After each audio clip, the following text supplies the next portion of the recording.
Friday, loading nga namin ng Santa Ana, Cagayan.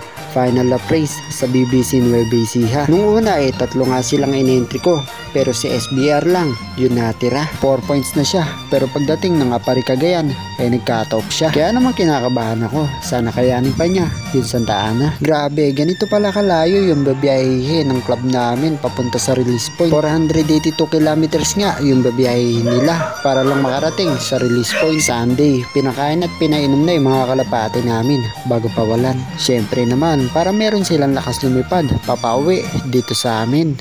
Yun kung makakauwi pa sila.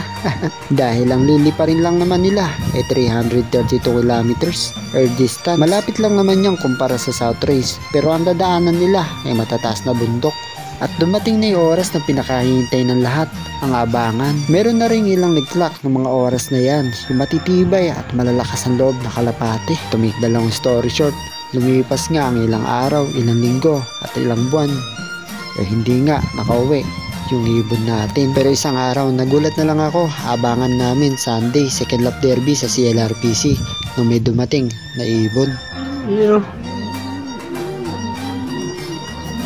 SBR is back. Walang ganun.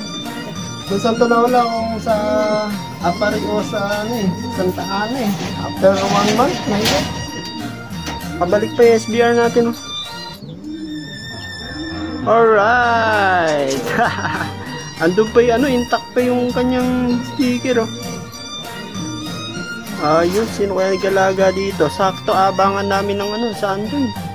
Grabe mga kalapatids, after 1 month mahigit nakauwi si SBR. Kaya pala siya nahirapan mga kalapatids. Palagay ko nahuli siya ng bata kasi nung pag-uwi niya may rito ng tape, nakaganyan, sira-sira yung balahibo niya, yung pakpak niya. Kaya hindi na siya pwede laro kasi yung pakpak niya wala na. Ayan putol pa yung isa. Yung buntot niya binunot ko kasi napaka parpar lahat. Ibig sabihin na kulong siya sa maliit na kulungan lang.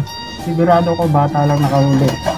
At isa pang dahilan kung bakit hindi siya nakauwi, nasalpok pala siya rito. Ayan salpok siya dito. Pagaling na pero halata mo talaga na may sugat siya dito. Goods pa rin dahil bumalik siya. Ayun siglan niya ayun yung kanyang sugat. Ayan salpok or tirador, ganun. Tapos yung kanyang hindi tinanggal yung sticker niya, kinaskas lang nila. Buti na lang naalagaan siya ng maayos,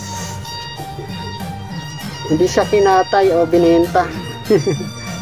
Siguro balak pa amuin to para ondahin. Kaya nung pinawalan umuwi na. Next year gagamitin natin to, ilalaro ulit natin to sa next NGR race.